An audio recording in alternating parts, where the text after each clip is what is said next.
Somewhere in Berlin in the fall of the year 2013, a very specific rumor started moving through German government circles.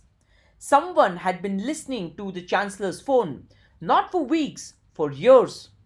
And the country doing that listening wasn't a rival power, wasn't an enemy state, wasn't a nation Germany had any reason to fear. It was the United States of America, Germany's closest partner in Europe.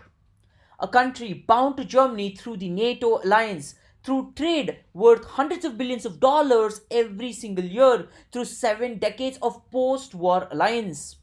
When the story was confirmed through leaked intelligence documents that made headlines all around the world, it triggered a diplomatic firestorm. Germany summoned the American ambassador. Chancellor Angela Merkel personally called the United States president to demand an explanation. Two allies bound by treaty, bound supposedly by trust. And yet, one had quietly been gathering intelligence on the other own's head of state or the government. This wasn't a one off scandal. Widen the lens, and a strange pattern starts to appear across the entire world. Nations that call each other partner in public, nations that share troops, sign trade agreements, and stand shoulder to shoulder at global summits. Also, quietly, nations that build intelligence programs aimed at each other. Not because they expect betrayal at dawn, not because they secretly despise one another behind closed doors, because something else is actually going on, something that has almost nothing to do with friendship. This happens across every region, under every kind of government, regardless of the government's ideology. Democracies do it to fellow democracies. Long standing alliances do it to newer ones. It has nothing to do with culture or history or how many summits have the two leaders smiled through together. So here's the question this video is actually built around, and it's a simpler question than you'd actually expect. If two countries genuinely trust each other, why the hell do they spy on each other? Hold on to that question, because by the end of this video, this answer will change the way you look at every alliance, every handshake, every treaty signed between world leaders for the rest of your life. What is intelligence? Really, think about that for a second. What is intelligence? Most people hear the word intelligence and picture the same thing: a spy in a trench coat, a hidden microscope, a locked briefcase changing hands in an underground parking garage. That's actually a Hollywood invention. Real intelligence, the kind every government on earth depends on. It is something far older and far simpler than any spy film. Folks, at its core, intelligence is the act of reducing uncertainty before making a decision. That's the entire definition. Nothing more dramatic than that. A farmer scanning the horizon before deciding whether to plant a crop is actually practicing intelligence. A doctor ordering a blood test before prescribing treatment is practicing intelligence. An investor reading a company's earning report before buying its stock is practicing intelligence. None of them are actually spies. All of them are doing the exact same thing, replacing a guess with evidence, because acting on bad information is expensive and sometimes it's almost impossible to undo. This idea is old, more than 2000 years ago. The ancient Chinese military treatise, The Art of War, traditionally attributed to the strategist Sun Tzu, devoted an entire chapter to what it called the use of spies, arguing that foreknowledge of the enemy was one of the advantages separating victorious armies from the defeated ones. Even in the ancient world, this wasn't treated as dishonorable. It was treated as basic competence that every single government should actually be able to possess. Empires understood this too. Long before satellites or intercepted signals, ancient states maintained networks of merchants, envoys, and information stretching along their trade routes, not to conquer but simply to know and understand them better. The tools have changed almost beyond recognition since then, right? But the underlying need, that has never actually changed. Now, take the same instinct and scale it up. Past a person, past a company, all the way up to a nation, to a national or a nation state making decisions that affect the lives of millions and the direction of entire economies. That nation cannot afford to guess. So it builds an apparatus, analysis, satellites, diplomats, engineers with unglamorous job, right? With one unglamorous job to keep answering a single question endlessly. What is actually happening in the world and what does it actually mean to us? That apparatus has a name. We call it intelligence. But strip away the secrecy and the budget, and it's still the same instinct as the farmer checking the sky. It's just scaled to the size of a nation and armed with billions and billions of dollars. Why trust is never enough is because that's the story that actually gets very interesting. If intelligence is fundamentally about reducing uncertainty, you think allies wouldn't need much of it. Allies trust each other. Isn't that the entire point of an alliance? Except trust and verification have never been the same thing, and that, ladies and gentlemen, needs a solid acknowledgement. In December 1987, US President Ronald Reagan stood in Washington across from the Soviet leader Mikhail Gorbachev to sign the Intermediate Range Nuclear Forces Treaty, one of the most consequential arm control agreements of the entire Cold War. During negotiations, Reagan kept repeating a phrase that would outlive the treaty itself: trust, but always go on to verify. It wasn't originally his line. It was an old Russian proverb he'd grown fond of, and he used it so often in meetings that he eventually joked half explicitly that Reagan seemed to say it every single session.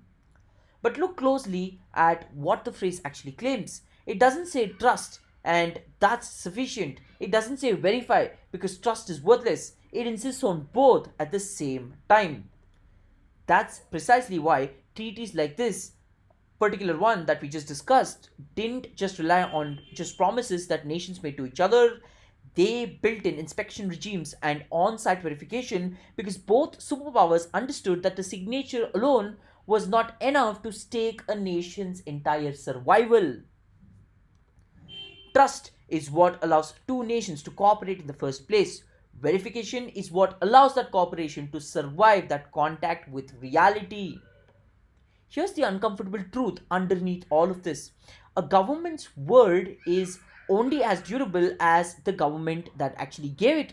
Leaders lose elections, coalitions collapse overnight, a promise made by one administration can be quietly abandoned by the next administration. And this is something that happens every single day as we see nations fighting elections and regime changes happening as and when I speak.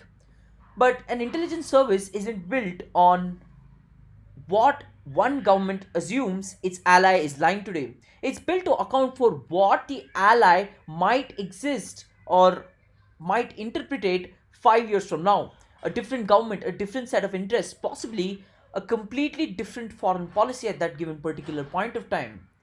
This is also in part why the reconciliation satellites exist at all.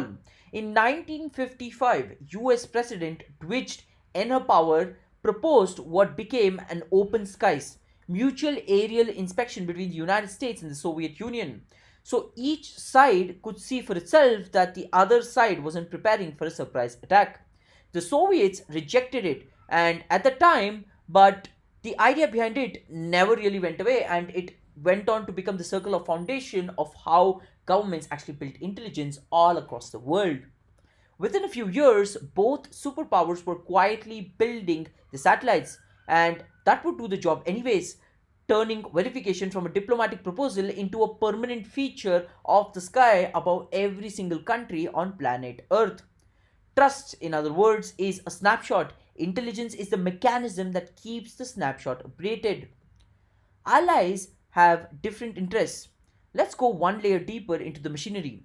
Two nations can genuinely be allies, militarily aligned, diplomatically close, publicly warm toward each other, and still want fundamentally different things for themselves. Start with trade. A shared defense pact says nothing about shared economic interests. Two allied nations can compete fiercely for the same export market, the same manufacturing contracts per se, and the same slice of global demand that everybody wants to sit and capture. Take semiconductors for example. Modern chips sit at the center of everything from smartphones to fighter jets, and every advanced economy on earth, which is allied or not, is actually racing to secure its own place in that particular supply chain. And in recent years, export controls on advanced chip making technologies have created friction not just between rivals but between close partners as governments actually weigh alliance against loyalty for their own strategic industries to develop and bloom. Take energy, right? Another example. Two nations can stand together at a NATO summit for 1 week and undercut each other in a global oil or gas negotiation in the coming or the following week. Rare earth minerals, right? That's another example. Now, military procurement, where allied nations' own defense contractors compete head to head for the same international sales. Cybersecurity standards, space technology, artificial intelligence research, where the nation that leads may gain decades of advantage over everyone else, and this includes the allies of the country that is actually forging this particular development, and that is something that has to be fundamentally acknowledged. Every public health isn't exempt. Allied nations negotiating side by side on a shared health crisis can still be locked in fierce competition over patents, over drug pricing, over export markets for their own pharmaceutical and agricultural industries. Friendship at the podium does not actually guarantee alignment in the boardroom. In every one of these arenas, allies are also quietly competitors. This isn't some kind of a hypocrisy, right? And it shouldn't be termed as one because geopolitics is actually more complicated than it actually is. And it isn't some kind of a betrayal as well. It's simply what happens when two nations are simultaneously security partners and economic rivals. Alliances are typically built for a specific narrow purpose, usually a shared threat, right? Now, they were never designed to be a blank check of agreement on anything else, right? That doesn't just make sense.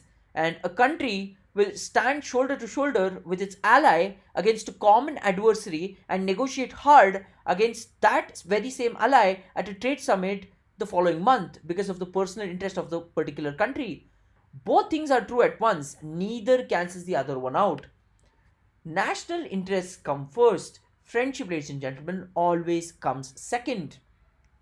That single idea actually goes on to explain more about the modern world than most textbooks manage in an entire chapter. It explains why allied governments read each other's economic data as closely as they read rivals. It sets up the next question naturally. If national interests always come first, what exactly are the government trying to protect themselves from?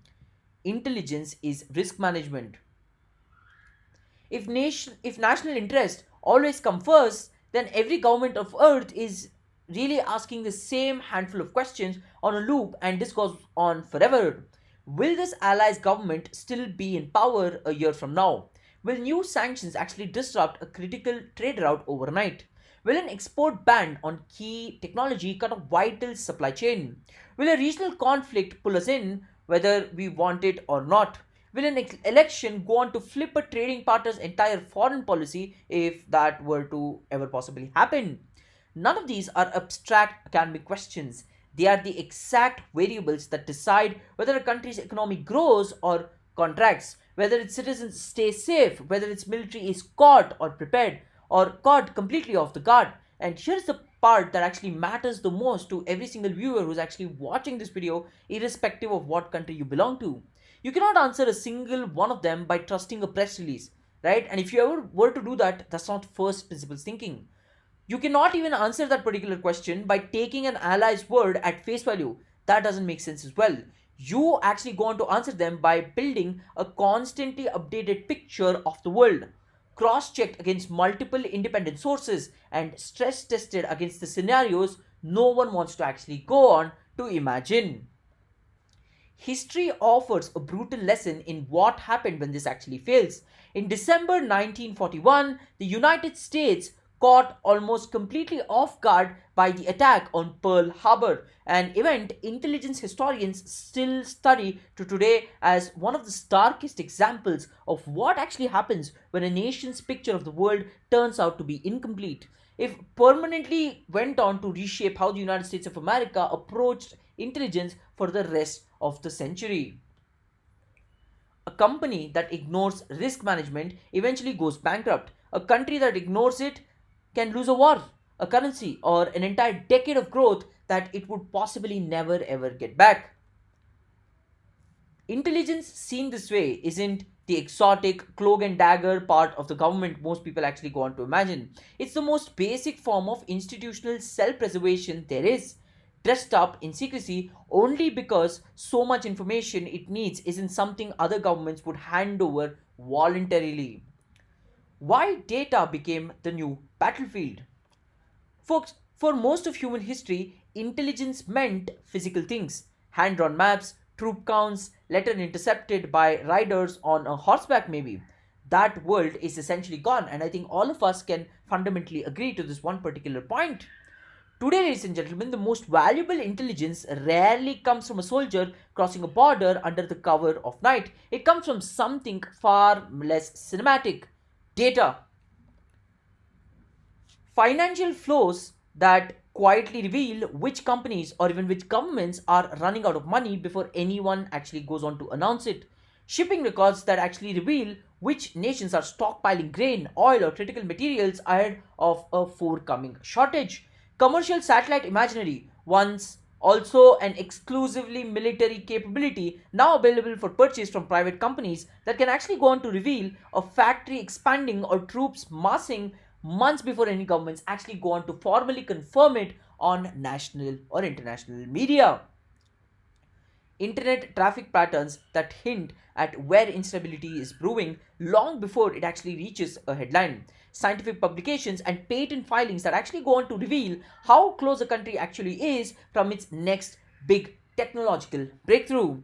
This, ladies and gentlemen, is why modern intelligence agencies increasingly resemble data science teams more than Cold War spy networks. Analysts, engineers, and mathematicians sorting signal from noise instead of exchanging documents in a parking garage. And in some cases, a single company inside an allied country, sometimes one so specialized that no true competitor exists anywhere else on the planet, sits at a genuine choke point in the global technology of the entire supply chain. When that's true, understanding exactly what's happening inside that one company becomes a matter of strategic importance for every single government that quietly depends on it. Allies are also very much included in this particular argument that I actually just stated. Chip manufacturing capacity, power grid architecture, machine learning research, all of it now functions as strategic terrain. Every bit are absolutely valuable in its own way, as a mountain pass or a naval strait once was to countries earlier and the era of military planners. The battlefield didn't disappear, it moved into fiber optic cables, satellite constellations, and server farms humming quietly in unremarkable buildings. This is also precisely why data has become one of the most sharpest edges in relationships between allies. A partner's nation's breakthrough in artificial intelligence or its dominance is a crucial chip technology, right? And it isn't a point of pride, it's actually a shift in the balance of power that every allied government needs to understand in real time, regardless of how close the relationship is with the other country or with the allied country. And in this new terrain, the advantage doesn't go to whoever has the most spice, right? It actually goes to whoever can read the data fastest and understand what it means before anyone else can do, pull out the conclusions, and immediately act on the actionables. If intelligence gathering is so costly and is this complicated, this resource intensive, this diplomatically risky whenever it's exposed, why doesn't any single country just stop? The answer is actually a trap. A structural trap that every government on earth finds itself locked inside whether it wants to be there or not. If one nation quietly stopped all intelligence collection while every other major power kept going, that nation would actually not become more trusted, more respected, or more secure. It would become completely blind with regards to what the future holds for the country and its allies. It would actually go on to walk into negotiations without knowing the other side's real position. It would miss the early warnings of a coming conflict. It would be the last to learn about a technological leap that had just made its own military or its own economy absolutely obsolete.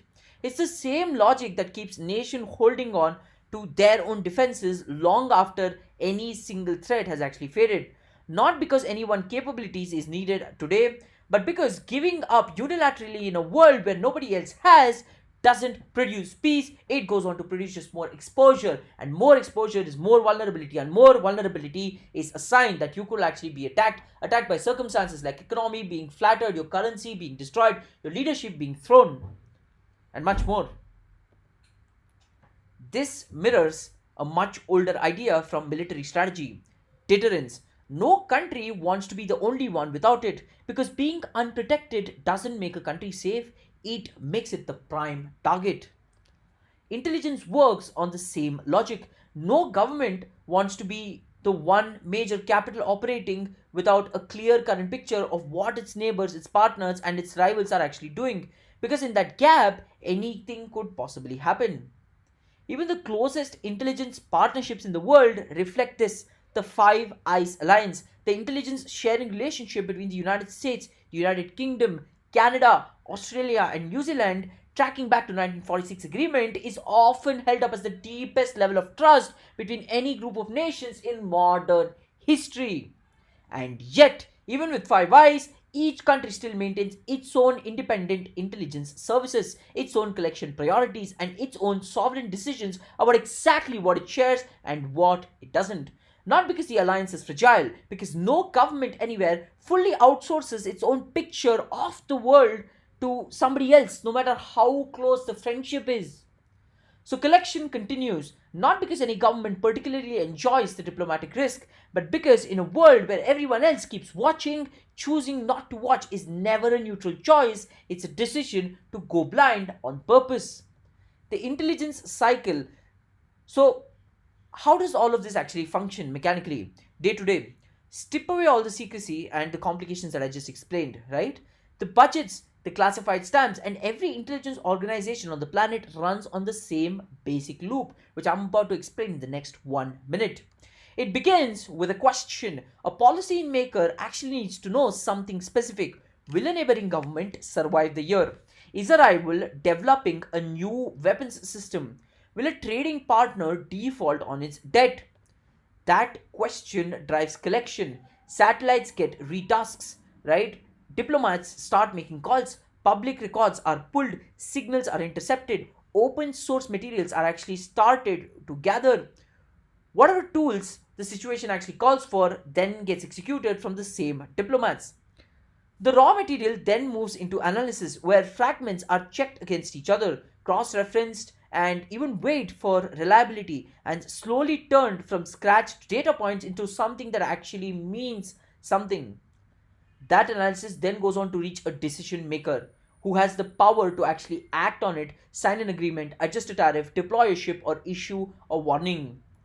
That action changes the world in some small way, and that change immediately raises a new set of questions, which starts the entire cycle over again from the very beginning. Sometimes the question is mundane: how a trading partner's harvest is shaping up before commodities are actually negotiated. Sometimes it's existential, whether troops' movement near a border are routine or the beginning of something else. The cycle doesn't distinguish between the two, but it runs the exact same way with the same speed, regardless of the stake attached to any one of these single questions. Here's the part almost everybody actually misses: this cycle never actually completes.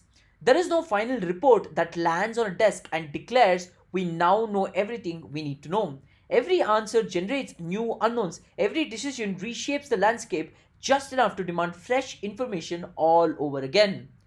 Governments don't gather intelligence and then eventually stop. They gather it continuously because stopping was never actually an option. The question simply doesn't run out. That single fact is the key to understand almost everything this video has covered so far and everything still to come. That is, intelligence isn't about secrets. Ask people what percentage of intelligence work actually revolves around secret documents, stolen file, or agents operating undercover, and most people will actually guess something super dramatic: 80% or maybe more. The real picture looks nothing like that. intelligence professionals are scholars who study the field and have made a consistent point for decades. The overwhelming majority of what intelligence agencies actually analyze is hiding in plain sight, freely available to anybody who is actually willing to give an opportunity to take a look at it. News reports, public government filings, commercially available satellite imagery, shipping manifests, corporate financial disclosures, academic research papers, company earning calls, even social media activity and the public speeches officials give at conferences, almost no one thinks closely to watch or even analyze for a second. This is the open source intelligent, or the OSINT for short. And the consistent message from people who actually worked in this field is this: the real challenge was never finding information. In the modern world, information is everywhere, drowning every analyst who tries to keep up with it. This shift has been so dramatic that some of the sharpest analysts today aren't coming from inside a government building at all, right? Sometimes they're actually independent researchers or journalists and hobbyists who are piecing together satellite imagery, flight tracking data, and social media posts into conclusion that a generation ago would have required national agencies and billions of dollars of budgets to actually produce. The real challenge is connecting the right pieces together faster than anyone else manages to. Think of it as a massive, continuously unfolding puzzle where new pieces arrive every second, every corner of the planet, and no one, not even the ones who are the most funded or the intelligence agencies with the most money on earth, ever get to see the finished picture. Only the version that happens to be true is the version that is available to you right now, a version that will already be slightly outdated by the time tomorrow actually arrives.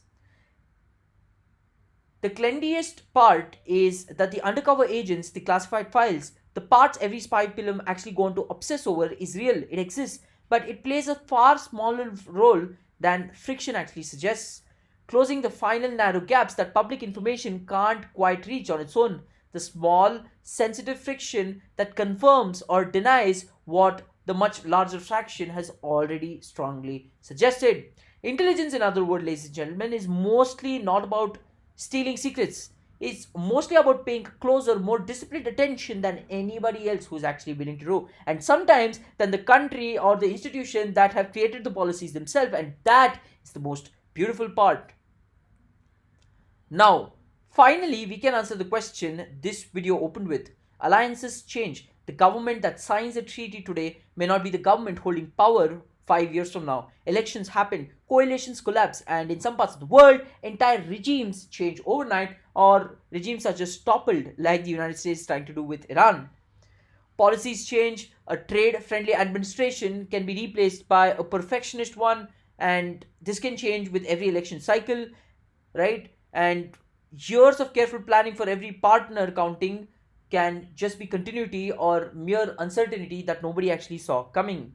Technology changes. A breakthrough inside one allied nations in computing, in energy, in weapon system can quietly shift the balance of power within an alliance itself without a single shot fired and even a treaty not being broken. Imagine the power of this. Markets go on to change. A currency crisis or a banking collapse in one partner's nation can ripple outward through the economy of every other country who's actually connected to it by trade. Think about wars. More wars happening today than we've seen in the history of mankind, and still we see presidents saying that they've been able to stop 8 or 9 wars over the past 2 to 3 years. But the point that I'm trying to make is the kind that almost nobody predicts in advance, which is it tends to begin faster than diplomacy is actually able to react. And that is the saddest part, and that's the reason why we're seeing so much destruction. Even the alliances that actually look the most permanent have shifted before. Partnerships that seemed unbreakable for a generation have realigned, cooled, or quietly been dissolved with a handful of years. Once the underlying interest moves, history offers no shortage of examples, and no government wants to be the one still operating on yesterday's assumption whether it happens again. In a world that moves this quickly, the cost of staying ignorant is enormous, and not enormous in some abstract theoretical sense. It's measured in real economic loss, in lives, in years of strategic disadvantage that can take a generation to claw back. So every capable government does essentially the same thing, regardless of who its friends happen to be. It continuously updates its understanding of every country that matters to its own future, including especially the ones it calls itself friends. Because a friend's next move affects a nation just as much as a rival's next move is going to affect them. Often more precisely because so much more is intertwined: shared defenses commitment, shared markets, shared infrastructure, shared exposure to the same risk that both the countries are actually been sitting on. This is not a paranoia dressed up in a suit. It is not, in any meaningful sense, an insult to friendship. It's simply what a serious, responsible government owes to the people who depend on it, never being caught by surprises. The biggest lesson here is, what does this actually leave us with? Like, what's the takeaway? Not in a world of villains and betrayal, not in some hidden conspiracy waiting to be uncovered, just in a world that is, at its foundation, uncertain and always will go on to be. Intelligence is not proof that diplomacy has failed. It is proof that uncertainty can never fully disappear, no matter how many treaties get signed, no matter how many summits are held, no matter how close two nations genuinely become. Countries don't build intelligence programs aimed at their allies because they expect betrayal by morning. They build them because they cannot afford to be surprised by the early morning. Remember that phone in Berlin? It wasn't trapped because Washington actually doubted Germany's friendship. It was tapped because friendship, no matter how genuine, was never designed to answer every question a government actually needs to answer about elections, about markets, about the next crisis. Absolutely nobody saw coming. The world, ladies and gentlemen, isn't really divided into friends and enemies. The way videos and headlines have actually framed it, it's divided into the knowns and the unknowns. And right now, in this exact moment, every government on earth is quietly spending an extraordinary amount of money, billions and billions of dollars, huge money, talent, and technology, trying to just move a few facts from the unknown side to the line of the known side. Not because they don't trust their friends, again, but because trust was never built to answer every question a nation needs to be answered for. The opposite of intelligence isn't ignorance, it's actually uncertainty. And uncertainty is something no nation, no matter how many allies stand beside it, can never ever fully afford.